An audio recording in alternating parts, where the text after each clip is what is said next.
नमस्कार everyone, welcome to wholesome tales.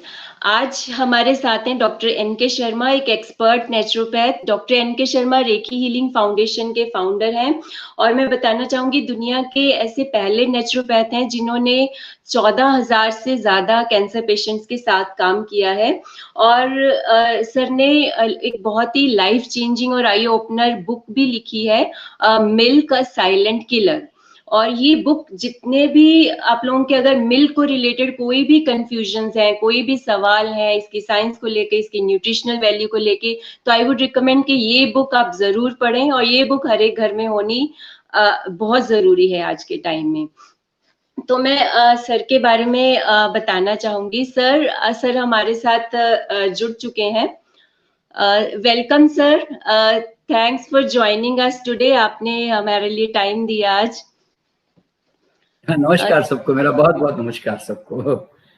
हाँ sir के साथ मैं अपने व्यूअर्स को बताना चाहूंगी, सर के साथ हमने पहले भी एक सेशन किया था वर्ल्ड मिल्क डे पे। सर वो सेशन बहुत लोगों ने अप्रिशिएट किया। उसके बाद हमें बहुत से मैसेजेस आए जिन्होंने वो सेशन सुन के, जिनके मिल्क के बारे में कुछ मिथ्स थे, वो कंफ्यूजन दूर हुए। जैसा कि आप लोगों को स्क्रीन पे दिख रहा है, ये सेशन हमने वर्ल्ड मिल्क डे पे किया था। बहुत ही अच्छा सेशन रहा था, बहुत लोगों ने अप्रिशिएट किया। तो ये अगर आप देखना चाहें तो इसका लिंक भी मैं डिस्क्रिप्शन में जरूर डालूंगी। सर जो आज का जो हमारा सेशन रहेगा, सर के साथ टॉपिक का विषय है वो है हमारा डिजीज इम्पॉसिबल, रोग असंभव है। सर हम हमेशा ये मानकर चलते हैं कि शरीर है तो बीमारी होगी ही होगी। मतलब सारे हम ये मान के चलते हैं कि ये शरीर है, बीमारी तो इसका पार्ट है। लेकिन जितना भी हमने आपसे समझा है, आपके सुने हैं लेक्चर या आपके साथ बातचीत की है, तो यही लगता है आपको देख के कि आप हमेशा कहते हैं कि नहीं, रोग तो असंभव है। तो ये कैसे? हम तो हमेशा मतलब ऑलमोस्ट सब यही मानते हैं कि शरीर है तो बीमारी उसका पार्ट है, ये पार्ट एंड पार्सल है, ये तो होगा ही, साथ साथ चलेगा। सर अगर इसके बारे में आप बताएं हमें। हाँ जी सर। हाँ जी सुजाता जी, हमारे शास्त्रों में एक वर्ड लिखा हुआ है कि जन्म मृत्यु जरा व्याधि। तो जन्म मृत्यु जरा, ये तो लाइफ का प्रोसेस है, यानी कि जन्म होना, मृत्यु होना, बुढ़ापा होना। लेकिन व्याधि जो है वो प्रोसेस नहीं है, वो अर्न करनी पड़ती है। तो अब चूंकि कई लोग क्या समझते हैं कि भैया हमारे तो आयुर्वेद में, हमारे तो शास्त्रों में लिखा हुआ है तो हम उसको सच मान करके चलें। तो मैं यूं कहता हूं कि देखिए, समय के साथ साथ हमेशा ज्ञान की हमेशा ये सीमाएं रही है, क्योंकि हर समय हर ज्ञान के गहराई में जाकर नहीं बात कर सकते। एक बात बताऊं मैं, आज से अगर 500 साल पहले कोई कहता कि मोबाइल से, इस तरह से मोबाइल से बातें हो सकती है, तो बोलता पागल है, ऐसा कोई होता नहीं है, ऐसा कभी भी। तो इस तरह की बातें होती है। तो सबसे पहले मेरा सब लोगों से क्या गुजारिश है कि अगर आपको जीवन का सत्य खोजना है तो आपको जितने भी पुराने शास्त्र हैं उनको पूरा रेस्पेक्ट देते हुए उनको हमेशा पीछे रखें, एक इंस्पिरेशन या गाइडेंस के लिए, लेकिन उन्हीं को 100% सत्य मान के ना चलें। आप समय के साथ साथ सत्य में बहुत सारे बदलाव आते हैं, नई नई खोजें होती हैं, नया नया जानकारी प्राप्त होती है। अब देखिए ना, एक जमाने में अन्न ही ब्रह्म है, ऐसा हमारे वेदों में ये उक्ति कही गई है। तो अब अन्न ही अगर ब्रह्म है तो फिर वो डेफिनेटली उस समय जीने का वही साधन था और उसके सिवा कोई था भी नहीं हमारे पास जीवन जीने का। तो दूध को भी लोगों ने अमृतमय कहा, क्योंकि वो गाय भैंस पालने के, हर घर घर में गाय भैंसे पालने का एक दौर था। तो उस समय किसको मालूम था कि दूध जो है जाकर बॉडी में इतना डिरेंजमेंट करता है।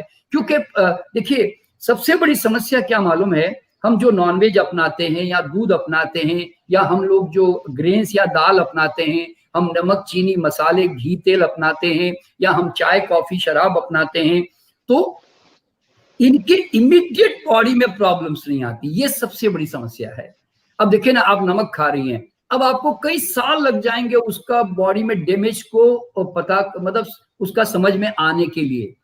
अब देखिए, ग्रेन्स हम लोग खाते हैं, अब ग्रेन्स जो है खाते खाते खाते 25-50 साल निकल जाते हैं, बाद में 60 साल में, 50-60 साल के बाद जाके पता चलता है कि यार ब्लड प्रेशर, खून की नलियां मेरी हार्ड हो गई है, मेरे जॉइंट्स हार्ड हो गए हैं अब, और मेरी आंखों में थोड़ी कमजोरी आने लग गई है, मेरी हियरिंग थोड़ी लॉस होने लग गई है मेरे। तो ये सब चीजें समय के बड़े लंबे समय के बाद आती है। दूध भी पीते हैं तो दूध का तो खैर फिर भी एक बात है कि महीना 2 महीने के बाद ही बलगम या एलर्जी वगैरह तो होनी शुरू हो जाती है, क्योंकि बॉडी एक समय तक उसको अकोमोडेट करती है। तो इसीलिए तो अब यहाँ पे समझने की बात क्या मालूम है कि व्याधि जो है वो अर्न करना पड़ता है। देखिए मेरी जीवन की जो शुरुआत है वो इन्हीं प्रश्नों के कारण हुई। मैं शायद पैदाइशी मिस्ट्री का बड़ा दुश्मन रहा हूँ, पैदाइशी। यानी कि मुझे है ना, ये मुझे सडनली कोई चीज को मानना करके मुझसे होता नहीं है। मैं उसकी खोज में जाकर बाल की खाल निकालता हूँ और मुझे समझ में आता है तो मानता हूँ, चाहे वो भगवान हो, चाहे वो नेचर हो, चाहे वो हेल्थ हो, चाहे वो वेल्थ हो, चाहे वो भाग्य हो, चाहे वो भविष्य बनना हो, कुछ भी हो दुनिया में। तो मैं उन चीज की गहराइयों में जाने की कोशिश करता हूँ। तो बचपन से मेरे दिमाग में एक क्वेश्चन था कि यार जो भी दुनिया में आता है बीमार पड़ता है, क्या ऐसा संभव नहीं है कि हम बीमार ना पड़े? तो क्या हम इस संसार से एकदम परफेक्ट हेल्दी होकर जा नहीं सकते क्या? और अगर बीमारियां है भी तो देता कौन है हमें, ये इसका डिसीजन कौन मेकर है? तो फिर मैं इसकी खोज में जब गया तो मुझे पता चला कि जब मैं मतलब जितना मैं नेचर को, बॉडी को स्टडी करता चला गया तो मुझे ये समझ में आया कि बॉडी का कोई भी सेल अबनॉर्मल फंक्शन करने के लिए डिजाइंड ही नहीं है। बॉडी का हर सेल, यानी कि, और ये सेल सिर्फ मेरी बॉडी का भी नहीं, एक गुलाब के फूल का भी, एक बरगद के पेड़ का भी, एक चिड़िया का शरीर भी, चाहे वो किसी का भी हो, तितली का हो कि मक्खी का हो, every cell of this universe is designed to function perfectly to its full efficiency। यानी कि कोई भी सेल अपनी पूरी क्षमता को डेमोन्स्ट्रेट करना चाहता है, और हमारे शरीर की ये सबसे बड़ी क्षमता है कि हम चाहें तो हम उसकी जो कैपेसिटी है, जो एफिशिएंसी है, हम उसको कई गुना एक्सपेंड भी कर सकते हैं। ये सबसे बड़ी बॉडी की ताकत है। जरा सोचिए, देखिए मान लीजिए कि आज मैं 25 किलो वजन उठाता हूं तो मैं 200 किलो वजन उठाने की कैपेसिटी डेवलप कर सकता हूं। मेरे मसल, मेरे सेल उस हद तक जाकर एक्सपेंड हो सकते हैं। मैं आज 4 रोटी खाता हूं, मैं चाहे तो 400 रोटी भी खा सकता हूं। मतलब अगर मैं अपनी बॉडी की कैपेसिटी को डेवलपमेंट कर लूं तो आपको समझना क्या मालूम है, बॉडी की सबसे का एक सेल जो है ना, मैक्सिमम एक्सपेंशन की तरफ जा सकता है। तो अब यहाँ पे सवाल ये होता है कि अगर ये गलत चीजों के लिए भी जा सकता है तो पॉजिटिव चीजों के लिए भी जा सकता है ना भाई। तो आप देखोगे कि मैं एक सिंपल सा एग्जांपल देता हूं। एक साइंटिस्ट ने काम किया था विदेश में कि एक मुर्गी का, एक मान लो एवरेज अगर एज 5 साल मानी जाए, एक ऐसे मैं एग्जांपल दे रहा हूं, तो उसने ना उस सेल को निकालकर उसमें प्लाज्मा में रखा, जहां पे वो रेगुलर उसका ऑक्सीजनेशन देता रहा और उसकी गंदगी निकालता रहा और प्लाज्मा को बिल्कुल प्योर कंडीशन में रखता रहा। तो उसने क्या देखा कि जो मुर्गी का नॉर्मल जो लाइफ स्पैन जो 5 साल का है, वो 30 साल तक चूंकि वो एक्सपेरिमेंट करता रहा, और 30 साल के बाद उसकी जब डेथ हो गई तो फिर ये कंक्लूजन कि उसके बाद किसी ने उसको आगे बढ़ाया नहीं, तो ये कंक्लूजन निकालना पड़ा कि कम से कम एक आदमी की 6 गुना तो आयु बढ़ गई भाई। 6 गुना का मतलब है कि अगर वो 100 साल के लिए दुनिया में आता है तो 600 साल जी सकता है, मान लो। तो इसका मतलब है कि अगर सेल हमारा प्योर रहे, ऑक्सीजन बराबर मिलता रहे और न्यूट्रिशन बराबर मिलता रहे, तो फिर वो मरते दम तक है ना कभी बोलेगा ही नहीं कि मेरी बॉडी में कुछ गड़बड़ है जी। तो मैंने ये देखा है, तो मैंने ये फिर अनुभव किया कि शरीर को जबरदस्ती बीमारी थोपनी पड़ती है, मतलब उसको बीमार घसीट के मेहनत करना पड़ता है। हमारा शरीर क्या करता है, बीमार न पड़ने की लड़ाई लड़ता है, और हम क्या करते हैं, बीमार पड़ने की लड़ाई लड़ते हैं। ये दो लड़ाई टग ऑफ वार की तरह चल रही होती है। आप क्या सोचते हैं, ब्लड प्रेशर पैदा करना आसान काम है? अरे भैया कई साल लगते हैं। आप 1 महीना नमक खूब खा लो ना, कितना ही टेंशन ले लो ना, तो भी 120-80 से ऊपर नहीं जा पाएगा। आपको डायबिटीज पैदा करने के लिए आप मिठाइयां रोज 2 महीने 6 महीने खाते रहो तो भी शुगर नहीं होगी, बता रहा हूं मैं आपको कई महीने साल चाहिए शुगर होने के लिए।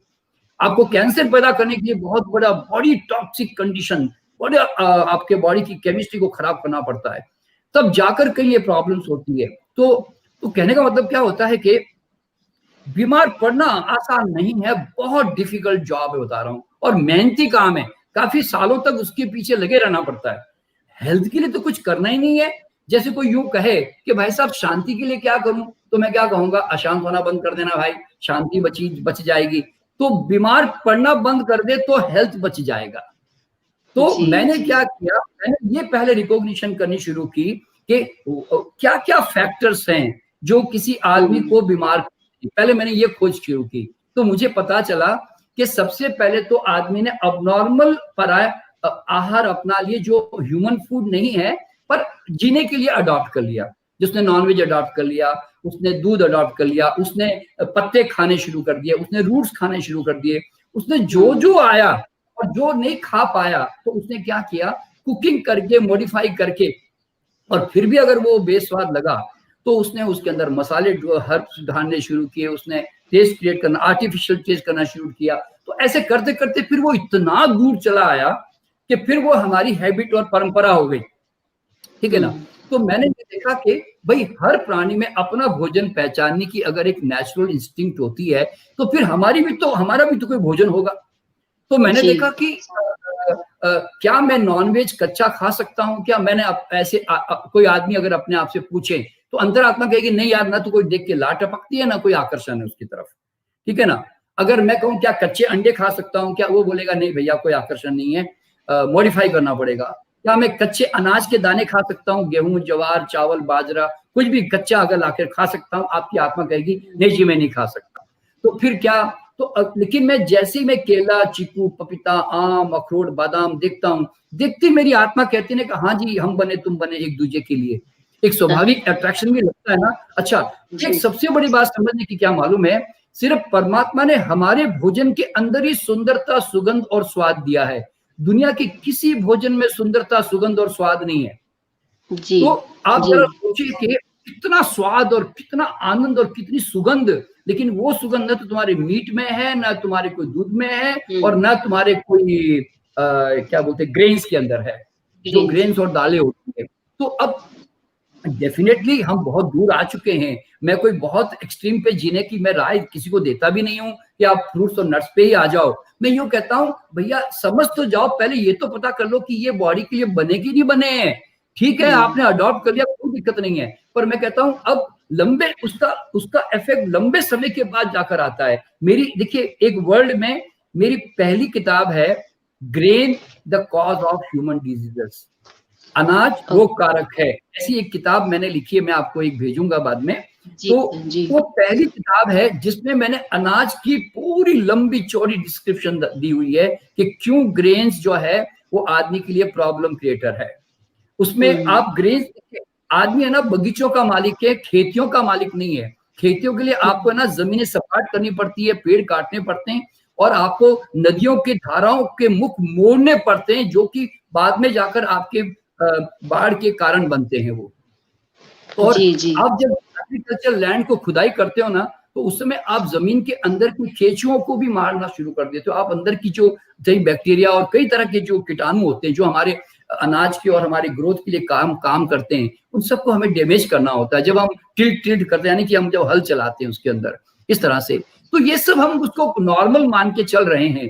तो इसीलिए कहने का मतलब क्या है कि आपको मैं एक्सट्रीम नहीं के जाने को कह रहा हूं, मैं कहता हूं आप मैक्सिमम आप जो फ्रूट्स नट्स को देखिए, सैलेड जो है वो भी एक प्रकार से फ्रूट्स ही है। आज खीरा है, टमाटर है, शिमला मिर्च है, they are also fruits, only they are lesser sweet, इतना ही, सब कुछ फ्रूट है। इवन नट्स भी फ्रूट ही है बेसिकली। ओरिजिनली देखा जाए वी आर फ्रूटेरियंस ओरिजिनली। तो अच्छा, ऐसा नहीं कि मैं कोई बात कहता हूं तो चूंकि मैंने मान लिया है इसलिए मैं कहे जा रहा हूं, ऐसा नहीं है। मैंने मेरा हॉस्पिटल 20 साल तक जो मैंने मुंबई और दिल्ली में चलाया, उसमें मैंने बड़ी बड़ी बीमारियों पे काम किया। मेरा फायरलेस किचन था, यानी कि मेरे किचन में फायर नहीं थी, और मैंने रॉ फूड को पूरा एक्सपेरिमेंट करके देखा, और मैंने इसके इतने रीजनरेटिंग इफेक्ट देखे हैं कि मैं देख के हैरान हूं। मैं बता रहा हूं, मैं आपको एक बात बताऊं तो आप हैरान हो जाओगे। मेरे पास कुछ ऐसे एग्जाम्पल है कि मेरे पास एक बुढ़िया आई थी, वो बहुत इस फूड रॉ फूड के ऊपर कई महीनों तक रहने लग गई। अचानक एक दिन मेरे पास वापस आई, उसको कहते हैं डॉक्टर साहब मेरे दांत वापस आ रहे हैं सब। मैं हैरान हो गया सुना।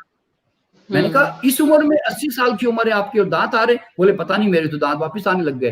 तो मैं बड़ा हैरान हो गया। मैंने क्या देखा मालूम है, और कई लोगों के बाल में जो है चेंजेस आने लग गए, कईयों के गंजे सर हो गए, वापस बाल आने लग गए रॉ फूड के ऊपर। तो मैं समझ गया बॉडी एक ही बात की चिंता करती है, सही माल दो जी और सही बिल्डिंग दे लो जी, वो यूं बोलती है। तो आप सही माल बॉडी को होलसम, जो अनडिस्टर्ब्ड अनप्रोसेस्ड फूड आप सप्लाई करो, बॉडी तो हेल्दी रहना चाहती है।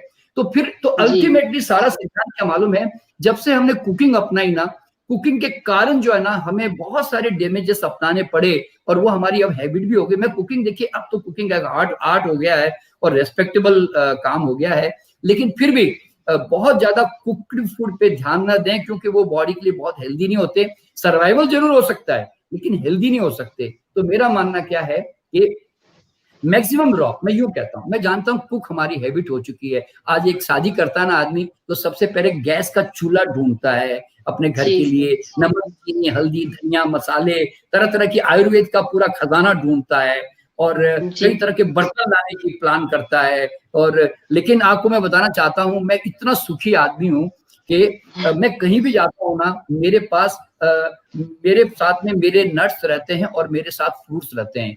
तो मैं तो तोड़ा छीला खाया खत्म। हाँ, एक चाकू जरूर रखता हूँ, बस सिर्फ एक, बस उतना ही। तो आप जरा सोचो कितना आनंद है मेरे को। तो दिन भर में ना तो कोई ज्यादा कोई सामान की, ना कोई बर्तनों की, ना कोई आग की, कोई जरूरत ही नहीं पड़ती। ऐसा जीवन, इतना आनंद आता है मुझे जीने में। तो कहने का मतलब है कि बीमारी जो है हमें जबरदस्ती कमानी पड़ेगी, शरीर को बीमार पड़ने का शौक नहीं है। तो मैं क्या देखता हूँ मालूम है, हम लोग बीमारी का इंतजार कर रहे होते हैं, बस खा रहे होते हैं और बाद में वेट कर रहे होते हैं।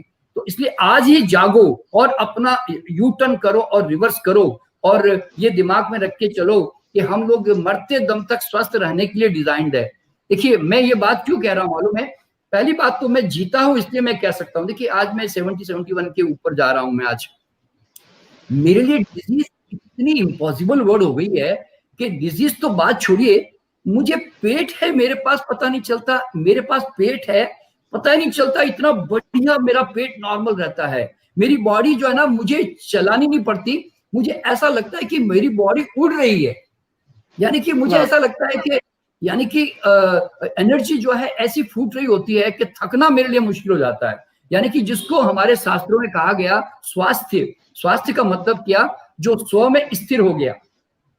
जी, तो मैं स्व में स्थिर हो गया और शरीर मेरा जो है वो यूनिवर्स के साथ एक हो गया। तो I have become universal originally, देखा जाए तो यूनिवर्स नेचर मुझे चला रहा है, मैं नहीं चल रहा हूं, ये समझ लें। तो इतना आनंद आता है जब आपके देखिए ना कोई नींद की समस्या, ना मोशन की समस्या, ना भूख की समस्या, ना एनर्जी की समस्या, और ना शरीर कभी कुछ बोलता है। सर्दी आई है तो ना मुझे कभी मेरी चमड़ी फटती है, ना मुझे कभी ज्यादा गर्मी ठंडी लगती है, ना मुझे ज्यादा गर्मी लगती है। और मुझे मतलब इतना आनंद आता है जीने का कि बीमारी दुनिया में होती है भी कि नहीं होती है, मुझे ये डाउट करना पड़ता है एक्चुअल में। तो इसीलिए मैं लोगों से ये कहना चाहता हूँ भाई कि थोड़ा जागो, और हेल्दी रहने के लिए कुछ करना नहीं पड़ता। मैं बता रहा हूँ बहुत सिंपल सा फॉलो करता हूँ, यानी कि I don't do anything for my health. मैं क्या करता हूँ, एक जो सबसे इंपॉर्टेंट फैक्टर जो मैं बताने जा रहा हूँ वो ये, जब तक मेरी बॉडी नहीं मांगे ना, मैं खाना नहीं खाता। इवन मैं जूस भी नहीं पीता, इवन मैं पानी नहीं पीता, बता रहा हूँ मैं। देखिए मेरा सुबह है ना 10 बजे मेरा नट मिल्क पीने का मेरा टाइम है जनरली। पर मैं क्या करता हूँ, मेरा स्टाफ मुझे पूछता है सर ले आऊं आपका दूध, नट मिल्क जो बादाम का दूध होता है या कभी कोकोनट मिल्क शेक होता है। मैं कहता हूँ रुक जा भैया, अभी मेरी बॉडी मांग नहीं रही है। मैं कई बार है ना 10 बजे के बजाय मैं 11 बजे पीता हूँ, कहीं मैं 12 बजे पीता हूँ। जानते क्यों?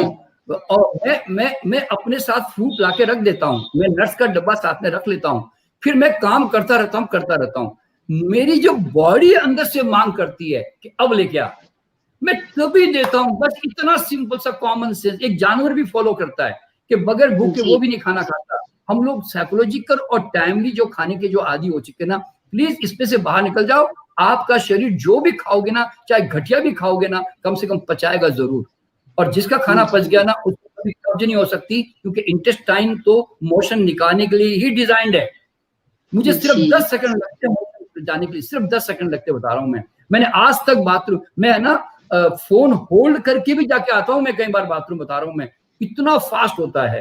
तो इसलिए ये आपका स्वाभाविक अधिकार है, तो भूख से खाना सीखो। मेरे बच्चे भी हेल्दी क्यों है मालूम है? आज तक जो विदाउट वैक्सीनेशन के, मैं उनके पीछे खाना लेके कभी नहीं भागा, वो हमारे पीछे भागे खाना कब दोगे। बच्चों को हेल्दी रखना है तो उनको खाना मत पूछो, उनको भूख सिखाओ जिंदगी में। तो मैंने भूख सीखा। और दूसरा, मैं सिंपल वेराइटी खाता हूँ, कॉम्बिनेशन वेराइटी कभी नहीं खाता। मतलब फ्रूट में तो वेराइटी खा लेता हूँ कभी कभार, पर वैसे भी मैं जनरली सिंगल ही खाने की आदत है मेरी। तो वेराइटी ज्यादा मत खाओ, क्योंकि वेराइटी मीन्स माल न्यूट्रिशन। तो खास करके स्टार्च और प्रोटीन वो कभी भी कॉम्बाइन मत करो लाइफ में। यानी कि एक सिंपल कोई भी ग्रेन खाना है, या तुम्हें कोई कभी मिल्क प्रोडक्ट लेनी है, या तुम्हें कोई नट्स खाना है, तो एक कोई भी सॉलिड स्टार्च प्रोटीन खाओ, तो बॉडी पूरी तरह से मेहनत करेगी। सलाद और सब्जी कॉमन रखो आप खाने में, और मैक्सिमम रॉ खाने की कोशिश करो, और कुक खाने की थोड़ी परसेंटेज थोड़ी कम कर, थोड़ी लिमिट में रखो। और कोशिश करो जो ग्रेन खाते हो ना, वो ग्रेन आप धीरे धीरे रिड्यूस करके 50% पे आ जाओ। मैं बोलता हूँ इतना भी कर दोगे ना, तो भी आपके बॉडी में बहुत सारे चेंजेस आने लग जाएंगे। आपको ये महसूस होगा, हम फालतू में ब्लड प्रेशर, फालतू में जॉइंट्स पेन, फालतू में डायबिटीज, फालतू में ये बीमारियां लेके बैठे हुए थे। तो इतना सिंपल है, बता रहा हूँ। Reversal of disease is so simple. मैं लोगों को क्या कहता हूँ मालूम है? भैया, तुमने बीमार पड़ने के लिए जब मेहनत नहीं की, तो हेल्थ कमाने के लिए क्यों मेहनत करते हो भाई? तुमने ऐसा खाया, ऐसे जिया कि एक दिन तुम बीमार पड़ गए। अब मैं कहता हूँ, अब ऐसा खाओ पियो ना कि एक दिन तुम अचानक हेल्दी भी हो गए। तो मैं दोनों में एफर्ट नहीं है। मैं यूं कहता हूँ, effortless health, effortless cure, effortless reversal of disease. तो इस तरह से हमारी बीमारियां जो है, कोई भी दुनिया की बीमारी होने दो, आप चाहे बड़ी से बड़ी बीमारी ले लो, हर बीमारी संसार में रिवर्स होती है, पर आपको उसके लिए यू टर्न करना पड़ता है बस। जी तो जी ये जो हेल्थ का जो सब्जेक्ट है ना, इतना लंबा चौड़ा भी है, और है भी छोटा सा 5 मिनट का भी, क्योंकि अगर जिसको समझना होता है ना, वो 5 मिनट में सारी चाबियां समझ सकता है। जी सर, बिल्कुल। तो इसीलिए मैं सब लोग जी सर, आपकी बातों से तो यही लग रहा है, मतलब इतना एफर्टलेसली आप बोल रहे हैं, और इतना बोल रहे हैं कि बीमार होने के लिए, ये सर की बात मुझे बहुत अच्छी लगती है जब सर बोलते हैं कि बीमार होने के लिए आपको इतनी मेहनत करनी पड़ेगी शरीर को, आपको हेल्थ मेंटेन करने के लिए तो कुछ करने की जरूरत ही नहीं है। सर को सुनने का मन करता है कि और सुनते जाए, तो शायद सर को सुन के ही हमें हेल्थ मिल रही है। सर के मतलब जो बोलते हैं सर इतना एफर्टलेसली कि हेल्थ जो है वो एफर्टलेस है। हेल्थ, आपको बीमार होने के लिए एफर्ट डालना पड़ेगा, लेकिन हेल्थी रहने के लिए, हेल्थी रहना इज एफर्टलेस। ये सर का बहुत सही लगता है मुझे। सर, कई बार होता है कि जैसे आप कहते हैं कि शरीर हमारा हेल्थी रहने के लिए डिजाइन हुआ है, बीमार रहने के लिए डिजाइन नहीं हुआ, हर एक सेल बॉडी का। तो सर, कई बार हम बात करते हैं जीन्स की, हेरिडिटरी की। लोग बोलते हैं कि नहीं, मेरी तो इम्यूनिटी वीक है, मेरे जीन्स में ही ऐसा है, या मेरी मदर या मेरे पेरेंट्स को ये प्रॉब्लम थी, तो हम मान के चलते कि नहीं, ये हेरिडिटरी प्रॉब्लम आई है, मेरे को तो होगी ही होगी। सर, उसके बारे में आपका क्या कहना है, जब हम बोलते हैं कि नहीं, शरीर तो आपका हेल्दी रहने के लिए डिजाइन हुआ है? देखिए क्या होता है, हेरिडिटी जो वर्ड यूज करते हैं ना, हेरिडिटी आपकी एक लाइफस्टाइल और आपकी एक फूड हैबिट्स के आपके साथ चलती है। अभी आप देखोगे कि मेरी माँ ने सुबह सुबह बेड़मी पूरी खाई, तो अब मेरी बेटी भी बेड़मी पूरी खा रही है, फिर आगे जाके वो अपने बेटे को भी वो बेड़मी पूरी खिलाएगी। मतलब मैं पंजाबी हूँ, मैं पराठा खा रहा हूँ सुबह सुबह, मेरे बच्चों को पराठा खिलाऊंगा। तो होता क्या है कि अब हेरिडिटरी जो है ना, वो आपकी हैबिट ट्रांसफर्स होती है हमेशा, वो उसको हेरिडिटी बोलते हैं। अब देखिए, मैं एग्जांपल देता हूं, मेरे घर में मेरे जितने मेरे रिश्तेदार हैं, यानी कि चाहे मेरे माँ बाप, मेरी माँ, मेरे बाप, मेरे भाई, मेरे बहनें, सब बड़ी बड़ी बीमारियों में उलझे हुए हैं, सिर्फ मैं नहीं हूं अकेला। तो फिर भाई मेरी हेरिडिटी में मैं तो अलग निकल गया ना भाई, क्यों? मेरी चॉइस डिफरेंट हो गई अब।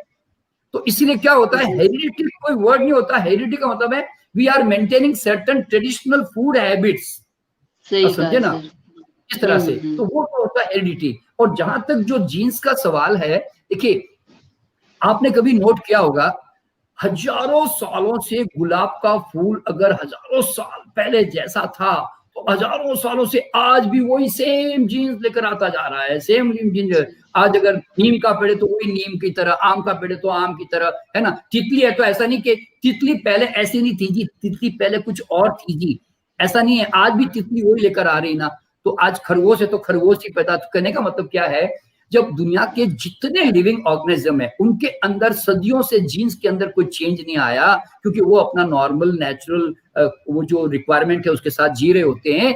तो फिर आदमी में क्यों आया? क्योंकि आदमी ने डेफिशिएंसी या ओवर स्ट्रेस, ये दो चीजें क्रिएट की। मेन जो चीज है डेफिशिएंसी। जैसे आपने कभी नोट किया होगा कि पुराने जीन्स के जो लोग हैं, हमारे जैसे बुजुर्ग लोग हैं, वो आज 80-90 साल तक जीते थे, 90-100 साल जी जाते हैं गांवों में आज भी। कारण क्या है? पुरानी जीन्स बोलते हैं ना, जो उनकी उन्होंने थोड़ा अच्छा खाया, ऐसे बोलते हैं। कारण क्या है? जमीन केमिकलाइज नहीं थी, उनका फूड प्रोसेसिंग ज्यादा नहीं था, और जो है रिफाइनमेंट बहुत नहीं हुआ उस समय तक। तो देखिए, मेरे देखते देखते मैं बता रहा हूँ, मैं अभी चूंकि मैं 50-60 साल पहले की बात बता रहा हूँ कि मैं डायबिटीज और कैंसर, ये वर्ड है ना, मैं बड़ा रेयरली सुनता था किसी के अंदर, रेयरली बता रहा हूं मैं।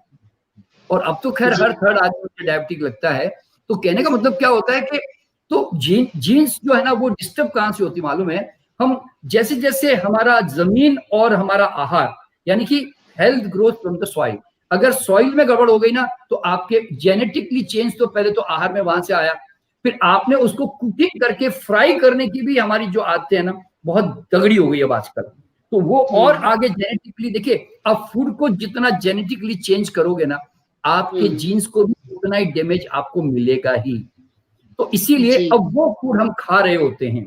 और फिर देखिए, एक माँ का गर्भ में बच्चा आना है ना, बहुत बड़ी रिस्पॉन्सिबिलिटी होती है।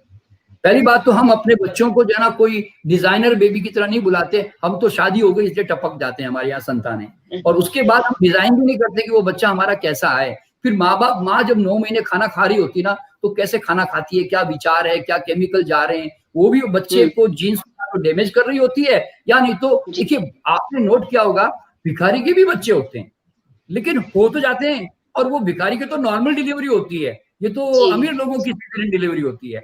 तो कारण क्या होता है कि वो देखिए, घटिया खाना खाते तो भी बॉडी का सिद्धांत क्या मालूम है? घटिया से घटिया इकोनॉमिकली जो भी माल मिला, ऑक्सीजन मिला, न्यूट्रिशन मिला, उससे भी वो मैक्सिमम जो है ना डेवलपमेंट कर जाती है। इसलिए पहाड़ के ऊपर आप देखोगे कि एक पेड़ जो है ना, एक अकेला खड़ा हुआ है, जहां पानी भी नहीं गिरता, कोई जाके पानी भी नहीं डालता, फिर भी वो वहां खड़ा हुआ है।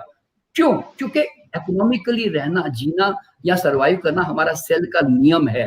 तो इसीलिए तो समझने की बात यह है कि आप अपनी बॉडी को प्रेगनेंसी में, फिर बाहर आने के बाद में अच्छा माँ का दूध दो और अच्छा खाना खाओ 2 साल तक, ताकि माँ का दूध भरपूर आवे। जब सब जानवरों का आता, आपका क्यों नहीं आता भाई?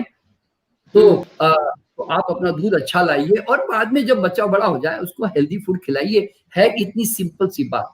अब ये बात जो है, आज भी अगर नहीं कोई फॉलो कर रहा है, तो फिर जेनेटिक डिफेक्ट्स तो आना बिल्कुल स्वाभाविक है। आप जानते हैं कि दुनिया में मानव के अलावा किसी के बच्चे डिफॉर्म्ड, विकृत, लूले, लंगड़े, ढेंगे, भेंगे ने अंधे पैदा नहीं होते। यानी कि आपने कभी सुना कि अंधा हिरण पैदा हो गया जी, अंधा शेर पैदा हो गया, अंधी तितली पैदा हो गई? कोई किसी के आंखें खराब नहीं होती, और हमारी आंखें खराब होती, हम अंधे पैदा होते हैं, हम लूले, हम जो है डिफॉर्म पैदा होते हैं, हम मेंटली रिटार्डेड पैदा होते हैं। आपने कभी सुना ये कुत्ता मेंटली रिटार्डेड है, ये तितली मेंटली रिटार्डेड है? ऐसा कभी सुना वर्ड आपने? तो कहने का मतलब क्या है, जब दुनिया में भैया भगवान सबके साथ न्याय कर रहा है, क्योंकि वो नेचुरल जी रहे हैं, तो भैया तुम भी थोड़ा प्रकृति के साथ, उसके कानून के साथ जुड़ो ना भैया। तो तुम्हारा जो बेनिफिट है, मैक्सिमम जो कुदरत तुम्हें दिया है, तुम्हें वरदान के रूप में सौंपा है, उसका तुम लाभ उठाओ ना। मैं यूं कहता हूँ, देखिए मेरे परिवार में मेरे बच्चों को मैंने दवाओं से, बीमारियों से, वैक्सीनेशन से दूर रखा है। मेरे बच्चे जिंदगी में कभी डॉक्टर की शक्ल नहीं देखी, कोई चूरन तक भी नहीं खाया मेरे बच्चों ने आज तक। तो कहने का मतलब क्या है, वो तो मेरी रिस्पॉन्सिबिलिटी वहां पे मैंने संभाल लिया, यूं समझ ले। तो मेरा परिवार, मेरी वाइफ, मेरे दोनों बच्चे, no medicine, no doctor, no disease and ना कुछ, कोई प्रॉब्लम नहीं इस तरह से।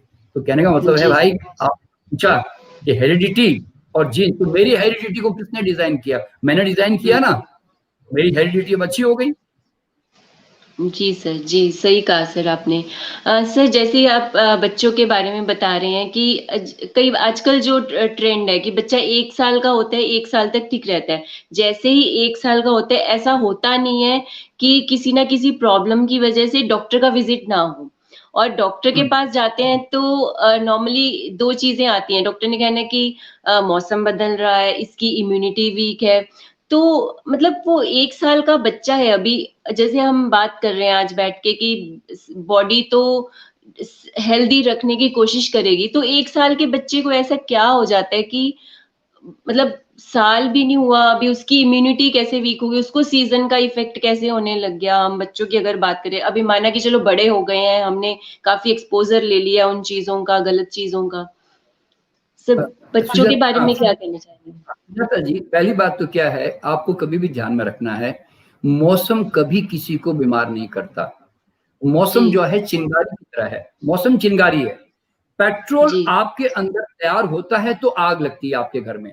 तो हम्म। देखिए होता क्या मालूम है, देखिए मैंने जैसे अपने बच्चों के बारे में बताया, मेरे सामने क्वेश्चन क्या था मालूम है, भैया दुनिया में अगर नियम चल रहा है तो बीमार पड़ने के भी तो नियम होते हैं। तो मैंने कहा मेरे बच्चों को भी अगर सर्दी जुकाम, मम्स सूजे, टॉन्सिल सूजे, स्मॉल पॉक्स हो या कोई फीवर फ्लू भी हो, तो उसके अंदर कोई गंदगी तो पैदा होनी चाहिए ना। तो मैंने कहा वो गंदगी देगा कौन भाई? मैंने कहा देने वाला तो माँ बाप है ना, क्योंकि माँ बाप के अभी वो माँ का दूध पी रहा है तो माँ के उसमें है। तो हमने क्या किया कि बचपन में माँ का जब दूध पी रही थी तो माँ को भी हेल्दी एक्सरसाइज करना, धूप लेना, अच्छा खाना खाना, अब मतलब उसको ज्यादा मिर्ची नहीं खिलाना, अचार नहीं खिलाना, ऐसा होता है ना, क्योंकि बच्चे वो हाँ माँ जी। मिर्ची खाती है तो बच्चे को मोशन लगता है।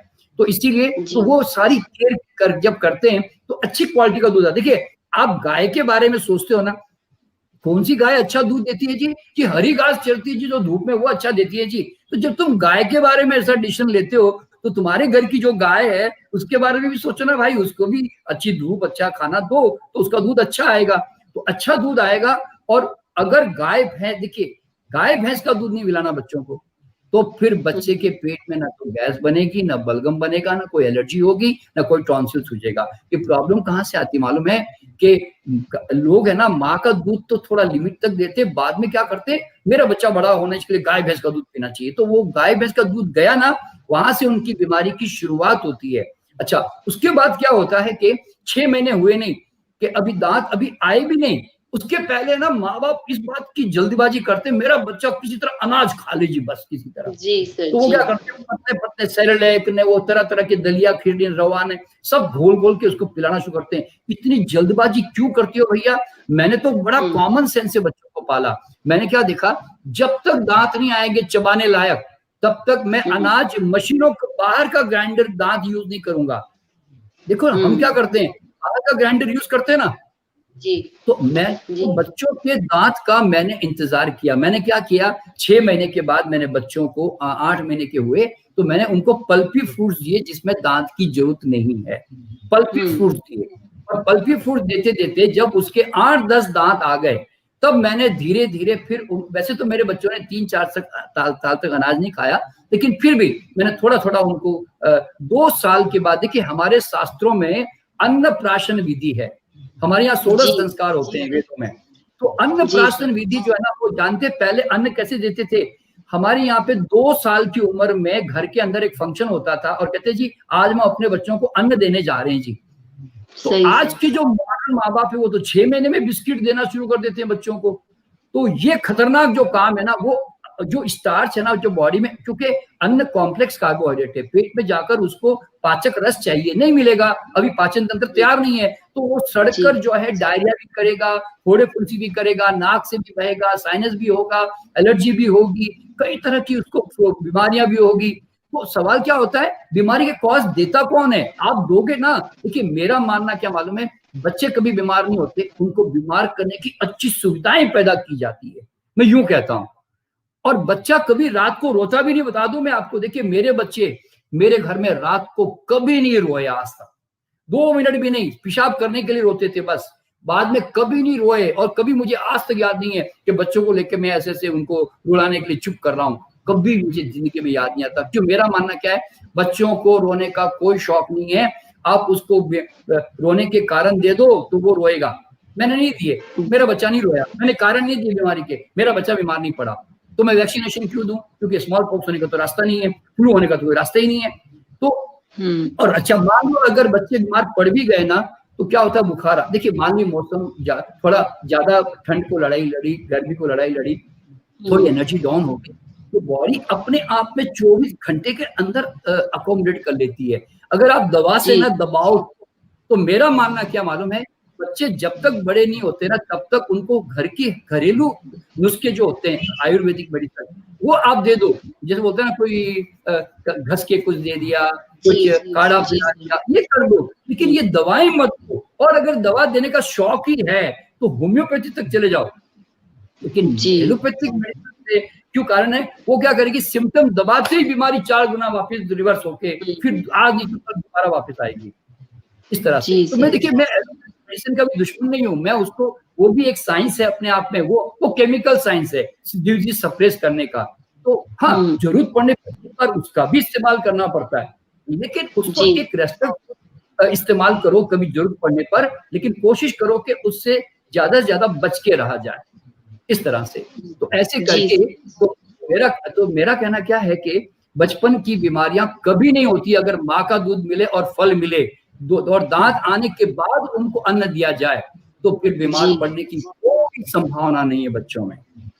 मेरे घर में मेरे 2 भाई, मेरे 2 ग्रैंडसन हैं मेरे, तो मेरे घर में अब 4 बच्चों को मैंने एक्सपेरिमेंट किया। और फिर मेरी तो बात छोड़िए, अब तो हजारों स्टूडेंट जो मुझे फॉलो करते हैं वो भी अपने बच्चों को इस तरह सिखा रहे हैं, भाई उनका भी अनुभव मेरे साथ जुड़ा हुआ है इस तरह से। जी सर, खूब सही कहा सर, क्योंकि होता क्या है कि हमें जल्दी होती है, जैसा आपने कहा कि बच्चों के दांत जब तक ना आए तब तक ग्रेन्स, किसी भी तरह का ग्रेन्स बच्चों को इंट्रोड्यूस ना करें, बिकॉज वो हजम करने के लिए वैसे एंजाइम्स ही बॉडी नहीं प्रोड्यूस कर रही है जब तक कि टीथ नहीं आए हैं बच्चों के। सही कहा सर, बच्चों के बारे में जो आपने बताया, खासकर सर का एक्सपीरियंस है 40 सालों का, कि खुद बिल्कुल ही स्वस्थ रहते हैं, किसी तरह की दवाई पे नहीं है, अपने बच्चों को भी बिना वैक्सीनेशन के और बिना दवाइयों के इन्होंने ब्रॉट अप किया है। तो ये बहुत बड़ी एग्जांपल है हमारे सामने। सर, बहुत आई ओपनिंग सेशन रहा आज का, स्पेशली कि बीमारियां जो हैं वो इम्पॉसिबल है, असंभव है। हेल्थ लीजिए, एफर्टलेसली हेल्थ की तरफ जाइए, उसके लिए आपको एफर्ट नहीं करना पड़ेगा। सर का सुनिए, सर के साथ जो पुराने हमारा सेशन था वो भी बहुत अच्छा था मिल्क के ऊपर, और आज का ये आई होप कि सबको बहुत फायदा होगा इस सेशन से, खासकर उन मदर्स के लिए, उन पेरेंट्स के लिए जिनके बच्चे अभी छोटे हैं, ताकि आप छोटे से ही उनको ऐसे पालें कि बीमारियां तो वो जाने ही ना कि बीमारियां भी कुछ होती हैं इस संसार में। Thank you so much sir, thank you so much for valuable time. हम आपके साथ ऐसे ही जुड़ते रहेंगे। अब सवाल जितने भी आएंगे हम सर से, और कंफ्यूजन्स आती हैं, जितने सवाल आते हैं उतने कंफ्यूजन्स आते हैं, हम टाइम टू टाइम आपसे क्लियर करते रहेंगे। Thank you so much sir, thank you. धन्यवाद, आपके चैनल को भी धन्यवाद। आप लोग इतना अच्छा काम कर रहे हैं कि लोगों की आंखें खोलने के लिए आप इतनी मेहनत करते हैं। तो आप यूँ समझें कि जो भी इस तरह का काम करता है ना, मैं तो उनके साथ हमेशा जुड़ा हुआ ही समझ लें, क्योंकि असली रिश्तेदार तो वास्तव में जो दुनिया की आंख खोलने के लिए नहीं है। तो बहुत बहुत शुक्रिया, सब बहुत बहुत प्यार। Thank you sir, thank you so much.